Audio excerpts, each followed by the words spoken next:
민주당이 이번에는 표적수사 금지법 뭐 이걸 내놓을 예정이라는데요. 그 내용 알아보겠습니다. 최 기자. 네, 민주당에는 지금 그 이성윤 지검장 출신, 그러니까 이성윤 의원도 있지만 이건태 변호사 출신, 대장동 변호사 출신이죠. 이건태 의원도 있는데요. 네. 이건태 의원이 표적수사 금지법을 발의하겠다, 준비하겠다 이런 사실이 알려졌습니다.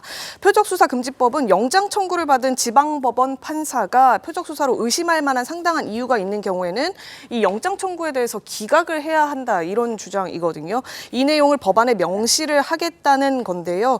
이 표적수사는 특정인을 처벌하기 위한 목적으로 계속해서 특정인에 대한 범죄를 찾는 행위다. 이렇게 표적수사의 정의에 대해서도 법안에 규정을 하는 것으로 지금 알려지고 있습니다. 이게 다만 이제 이 이건태 의원의 발의를 놓고 결국에는 이제 이재명 대표 방탄 발의 아니냐, 이재명 대표의 사법 리스크를 의식한 발의 아니냐 이런 지적이 나오는데요. 언론 보도가 나오니까 이건태 의원실 쪽에서는 아직 검토 중인 상황이고 실제 발의할지 여부는 결정나지 않았다 이런 입장을 보이고 있지만 일각에서는 이제 사법부의 독립권을 침해하는 입법권 오용이다 이렇게 지적을 하고도 있는 상황입니다. 네, 발의가 될지 그리고 국회를 통과할지 그건 이제 나중 일이고요. 일단 저런 얘기가 나오고 있는데 성 의원님, 사실은 과거에도 이러저러한 법안들이 나중에 크게 논란이 되는 이유가 바로 의심할 만한 상당한 이유, 이제 이런 것들이 나중에 문제가 되곤 했잖아요. 이번에도 뭐 특정인, 표적수사 그런 의심 매우 주관적이지 않습니까?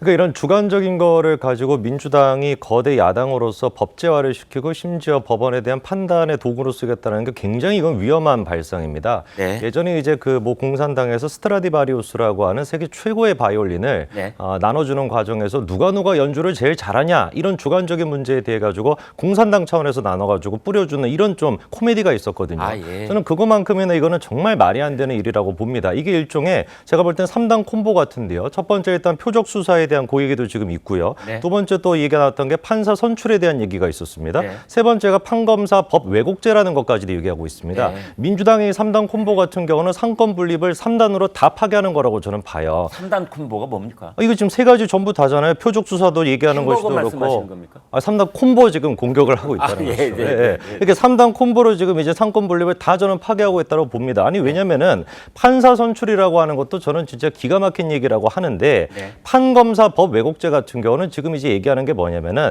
판사가 만약에 피의자에 대해 가지고 법 해석을 갖다가 왜곡해서 했다. 이 부분에 대해 가지고 나중에 뭔가 형사상으로 처벌을 하게끔 한다라는 게 지금 판검사 왜곡죄인 거 아니겠습니까?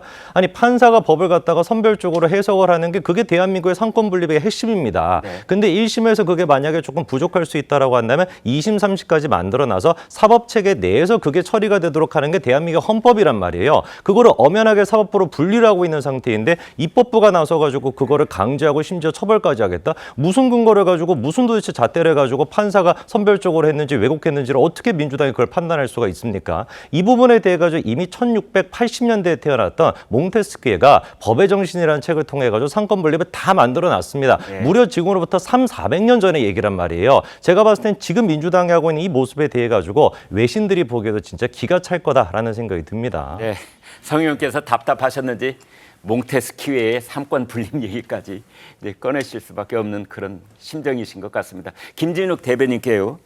자, 그런데 이런 일들 뭐 검사를 탄핵하고 판사를 선출하고 뭐 이런 얘기들이 이제 국민의힘 쪽에서는 오로지 이재명 대표 한 사람 지키려고 하는 짓 아니냐, 이제 이런 비판인데요. 어떻게 보십니까?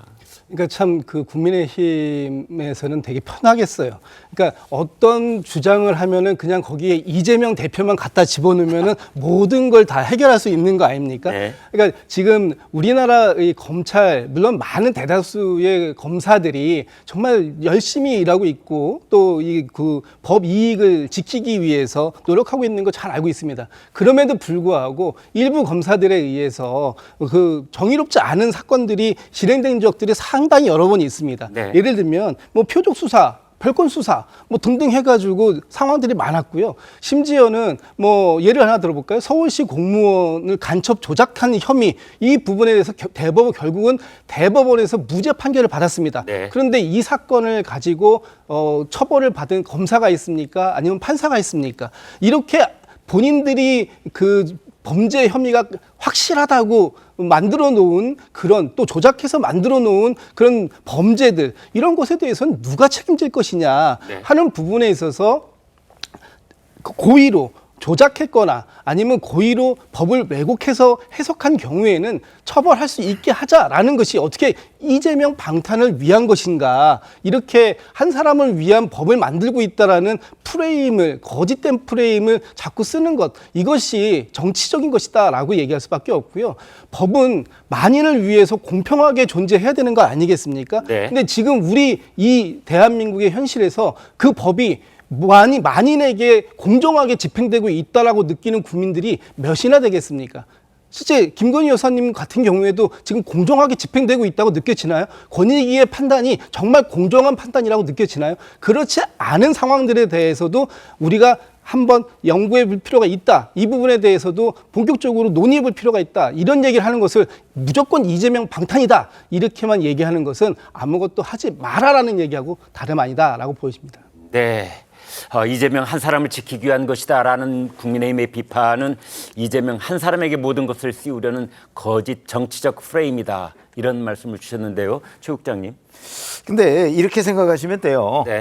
지금 뭐 예를 들어서 법 왜곡죄, 뭐 그다음에 뭐 판사 선출죄, 뭐 외국의 입법례가 전혀 없는 건 아닙니다. 네. 다 뭐 있는 경우 있습니다. 거기는 그 나라의 독특한 법률 문화가 있는 것이죠. 네. 정치 문화도 있고요. 그리고 지금 말씀하신 부분에 뭐 일리 있는 부분도 꽤 있습니다. 근데 네. 문제는 어디에 있냐면 이화영에 대한 실형, 이화영 전 부지사에 대한 실형 선고가 나오자마자 그 전후로 해서 무더기로 사법부를 견제하겠다, 검찰을 흔들겠다는 얘기를 쏟아내고 있으니까. 네. 아니, 그러니까 이게 이화영 전 부지사의 실형이 이재명 대표와 연관이 없었어도 민주당이 저랬을까? 네. 그런 생각이 드는 거죠. 네. 왜 이화영 그 실형과 무관하게 예를 들어서 작년에 이런 주장을 했다면 그래 일리가 있으니까 한번 검토해보자 뭐 이럴 텐데 왜 이재명 대표 얘기가 나오니까 막 무더기로 지금 그 황당한 법안까지 내느냐. 이런 부분에 대한 추가 설명이 저는 필요하다고 봅니다. 네, 시점상에 그런 문제도 있다. 이렇게 말씀을 주셨는데